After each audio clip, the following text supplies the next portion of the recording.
À vous la parole, un espace d'expression libre, ouvert à tous.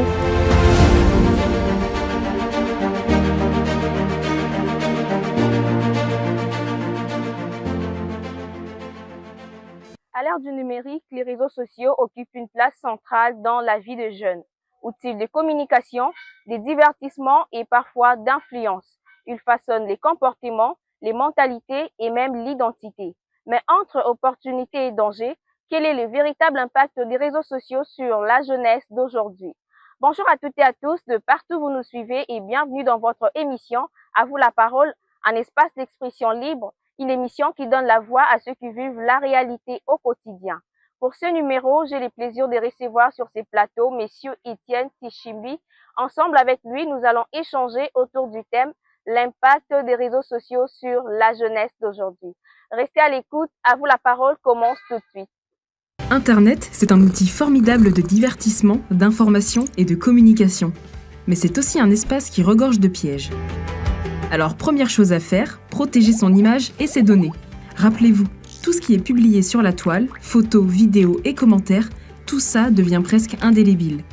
Les réseaux sociaux, c'est super pour rester en contact et partager avec ses proches, mais attention à ce qu'on dit et à ce qu'on fait. Et puis diffuser des informations privées, c'est prendre le risque qu'elles tombent entre de mauvaises mains. La règle d'or, c'est de ne jamais dévoiler de détails trop intimes ou trop personnels. On ne sait jamais qui se cache derrière son écran de l'autre côté. Dans la jungle d'Internet, n'importe qui peut écrire à peu près n'importe quoi. Il ne faut pas croire tout ce qu'on y lit, mieux vaut vérifier ses sources et se faire sa propre opinion. Et surtout, si on a un doute sur un contenu ou un comportement, on en parle. À ses parents, à ses amis, aux autorités. Et on se rappelle aussi qu'Internet, c'est bien, mais qu'il y a plein d'autres sources d'informations. De retour sur ces plateaux, mesdames et messieurs, comme annoncé en début d'émission, aujourd'hui nous abordons l'impact des réseaux sociaux sur la jeunesse. Je reviens à vous, monsieur Etienne Tishimbi, bonjour. Bonjour Madame Myriel. Vous êtes à l'aise, j'espère? Je suis très à l'aise et vous, j'espère que tu vas bien. Oui, ça va. Alors, notre sujet du jour porte sur l'impact des réseaux sociaux sur la jeunesse. Avant de commencer, pourriez-vous vous présenter brièvement pour ceux qui ne vous connaissent pas? Je suis Monsieur Etienne Tishimbi Boui, président de la structure Génération Identitaire du Congo, licencié en droit et dans la science juridique, politique et administrative. Est-ce que vous utilisez aussi les réseaux sociaux? Évidemment, j'utilise les réseaux sociaux comme tout le monde. Quel est l'apport des réseaux sociaux dans votre vie depuis que vous les utilisez? En vrai, dans le vrai sens du concept réseaux sociaux, étant un outil, ça nous permet de communiquer, de partager, d'exposer nos talents, exposer nos productions. Donc, les réseaux sociaux permettent à plusieurs choses. De mon côté, ça me permet à présenter mes réalisations sur le plan scientifique que sur le plan social. Et comment vous utilisez les réseaux sociaux pour en tirer de bénéfices? Pour en tirer des bénéfices, moi, j'utilise souvent dans le cadre de partager mon expérience, de partager la connaissance que j'ai avec beaucoup de personnes qui me suivent souvent sur mes réseaux, mes plateformes. Pensez-vous que les réseaux sociaux détruisent l'éducation de jeunes actuellement? 90%, oui, les réseaux sociaux ont détruit aujourd'hui beaucoup de jeunes. J'estime qu'on doit vraiment se marteler là-dessus. Sur les 90%, pourriez-vous me donner un exemple concret? Parce que 90%, c'est trop. C'est trop dans le sens que si aujourd'hui vous utilisez les plateformes comme TikTok par exemple, tu vas trouver qu'il y a c'est une plateforme où beaucoup de personnes, au lieu d'exposer leur talent, ils exposent vraiment des choses très vulgaires qui, si on était dans un pays qui respecte vraiment la régulation sur la loi du numérique, on devrait vraiment poursuivre beaucoup de personnes. Donc moi j'estime que la majorité des jeunes aujourd'hui utilisent les réseaux sociaux pas pour éduquer, pas pour former, mais pour se détruire eux-mêmes sans le savoir. Peut-être qu'il y a certains jeunes qui les font inconsciemment. Ils n'ont pas eu à recevoir une éducation, une très bonne éducation de base, raison pour laquelle elles font de n'importe quoi sur les réseaux, beaucoup plus nous les femmes. Évidemment, raison pour laquelle moi j'estime que avant que la personne puisse se familiariser dans le monde des réseaux sociaux, il doit passer par l'éducation. Quand je dis l'éducation, ça dit quoi? C'est-à-dire que la personne doit savoir que si j'utilise les réseaux sociaux, soit c'est pour donner ou pour exposer ce qui est de valeureux en lui, que d'exposer des choses qui sont vulgaires. Mais il y en a aussi ceux-là qui ont reçu une très bonne éducation, mais à travers les réseaux sociaux, voilà, ils font de n'importe quoi. C'est évident parce que, vous savez, lorsqu'on veut faire quelque chose, on doit avoir l'objectif. Et on doit savoir, lorsqu'on se lance dans telle activité, il faut poursuivre un objectif quelconque. Par exemple, lorsque moi, personnellement, je me suis lancé sur des réseaux sociaux, je m'étais dit que non, comme j'ai des connaissances, j'aimerais partager avec beaucoup de personnes. Et à travers moi, peut-être que je peux toucher ou changer la vie d'une personne. Et d'ailleurs, aujourd'hui, les réseaux sociaux apportent plus d'opportunités sur les plans économiques. Par exemple, il y a de ventes en ligne. Comme tu viens de citer que non, c'est souvent les filles qui ont tendance à faire de bêtises sur les réseaux sociaux. Estimez-vous, voyons voir par exemple quelques filles par exemple qui a par exemple ce marchandise, des babouches et autres. S'ils lancent ça sur les réseaux sociaux, j'estime que ça va plus attirer la clientèle. Donc les réseaux sociaux apportent plus si on est bien formé sur ça. Alors, en tant qu'éducateur, en tant que parent, qu'est-ce que nous devons faire pour que le jeune ne se perde pas sur les réseaux, pour que le jeune ne fasse pas de n'importe quoi sur les réseaux, pour que ce jeune n'utilise pas les réseaux sociaux d'une manière abusive? En tant que parent, en tant qu'éducateur, en tant que représentant aussi des jeunes, j'aimerais lancer un message à tous les jeunes. Avant de se lancer dans des plateformes comme YouTube, Instagram et autres, on doit vraiment avoir des objectifs. Avec des objectifs, tu dois savoir que la plateforme est créée pour se procurer l'argent. Donc, si vous voulez par exemple utiliser WhatsApp, informez-vous sur WhatsApp. Si vous voulez utiliser TikTok, informez-vous sur TikTok. Parce qu'à chaque méga que tu utilises, le créateur de la plateforme bénéficie plus que vous. Et d'ailleurs, nous sommes dans un pays où les plateformes telles que Facebook n'est pas monétisées.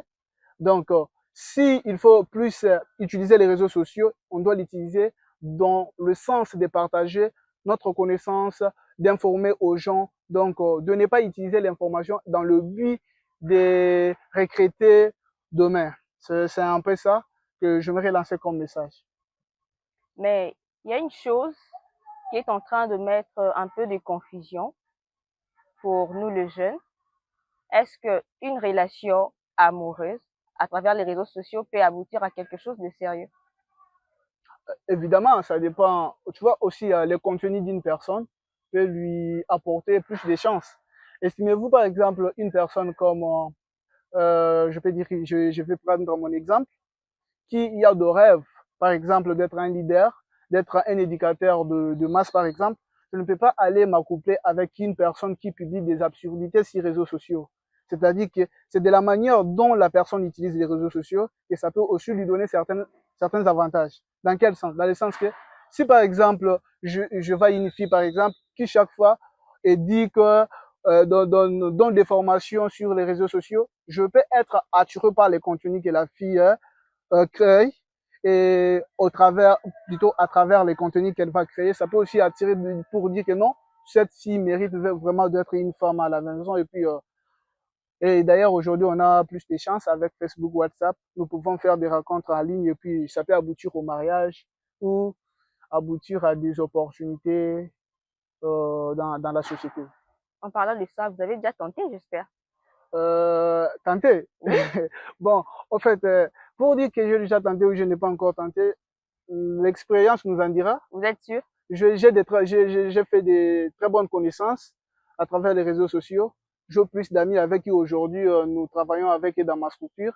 Donc c'est à travers les réseaux sociaux que j'ai fait connaissance avec toutes ces personnes-là. Moi, je suis sûr et certain qu'à travers les réseaux sociaux, on peut avoir plusieurs opportunités parce que les réseaux sociaux aujourd'hui nous permettent de se contacter avec des personnes qui sont à l'étranger, qui sont ailleurs. Donc on communique chaque jour, on fait des rencontres chaque jour. Même celui qui n'a pas de billet d'aller aux États-Unis, à travers les réseaux sociaux, il peut se retrouver aux États-Unis. Donc, c'est ce que je peux donner comme contribution. Et aujourd'hui, nous voyons les enfants qui sont âgés de 10, 11, 12 ans, déjà avec des smartphones. Est-ce que cela n'est pas une mauvaise chose? Moi, j'estime qu'au XXIe siècle, c'est pas une mauvaise chose. Dans quel sens? Parce que aujourd'hui, c'est à travers les réseaux sociaux aujourd'hui qu'on a plus aussi des séances de formation en ligne. Moi, personnellement, j'ai été brevet plus de 4 fois à partir des réseaux sociaux. C'est-à-dire, aujourd'hui, je continue à apprendre aussi la langue anglaise à partir des réseaux sociaux. C'est-à-dire que moi, j'estime que si on avait eu la chance à l'époque pour utiliser les réseaux sociaux de les bas âge, j'estime qu'aujourd'hui, on allait voir le monde d'une autre manière. Mais si on voit aujourd'hui les enfants de 9 ans, 8 ans, 10 ans avec des smartphones, ce n'est pas un problème. Le problème maintenant, c'est auprès des parents. C'est aux parents de faire les suivis. Il y a d'ailleurs dans le smartphone, il y a l'autorisation parentale. C'est-à-dire que pour que l'enfant puisse télécharger des applications, il faut que le parent puisse donner son autorisation. Donc, c'est dans le smartphone. Alors, moi, j'estime que les parents doivent faire le suivi, regarder ce que l'enfant regarde et ce que l'enfant ne doit pas regarder. Donc, c'est un peu ça. Mais vous savez, de nos jours, le monde a tellement évolué. Je mets une nièce de 4 ans chez moi, elle prend mon téléphone, elle va déverrouiller les téléphones et ensuite, elle cherche les numéros de sa mère, elle envoie un message vocal. Le monde a tellement évolué que tu peux beau surveiller l'enfant, mais à ton absence, l'enfant peut toujours chercher à faire de n'importe quoi. Donc, raison pour laquelle je signalais que dans le smartphone, dans le tablette des enfants, il y a dans les règles de confidentialité, il y a une autorisation parentale qu'on a instaurée dans chaque smartphone pour que l'enfant puisse télécharger des applications. Ça doit d'abord passer par l'autorisation du parent, c'est-à-dire que le parent peut connecter les smartphones avec son téléphone.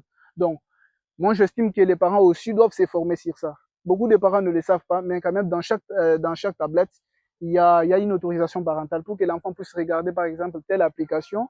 Il doit avoir l'autorisation à travers son parent. Alors, pour les parents qui ne le savent pas, ça veut dire qu'ils ne doivent pas donner les téléphones à leurs enfants ou comment? Pour les parents qui ne le savent pas, soit ils doivent chercher un guide pour orienter l'enfant parce que le numérique, ça demande que l'orientation. Si on n'oriente pas l'enfant, l'enfant risque de se perdre. Aujourd'hui, avec des influenceurs aujourd'hui et des personnes qui cherchent des baises sur les réseaux sociaux, ils peuvent publier n'importe quoi. Et imaginez-vous, aujourd'hui, les réseaux sociaux est pris plus dans le monde de plus se sexualiser. Imaginez-vous si l'enfant tombe sur une telle vidéo, je pense que l'enfant n'aura pas une très bonne éducation. Et ça va affecter le plan psychologique de l'enfant. Et l'enfant aura tendance à regarder ce qui est d'absurdité et ce qui est d'intellectuel. Je pense que pour aujourd'hui, on s'arrête là. Merci d'avoir répondu à notre invitation. Merci aussi de m'avoir honoré. Je sais que ce n'est pas la première fois ni la dernière fois. Donc, nous sommes là pour partager avec toute la communauté congolaise. Et voilà, chers internautes, c'est ici que nous mettons un terme à notre échange du jour. Nous espérons que cette discussion vous a éclairé, interpellé et surtout encouragé à adopter un usage plus conscient et responsable des réseaux sociaux. Ce serait injuste de ma part de ne pas vous adresser mes meilleurs vœux. Que cette nouvelle année vous apporte la paix, la sagesse et les succès dans chaque aspect de votre vie. Merci de nous avoir suivis. C'était votre présentatrice, Muriel Kilenga. Quant à moi, je vous dis au revoir et à très bientôt pour de nouvelles actualités au cœur de la réalité. À vous la parole, un espace d'expression libre ouvert à tous.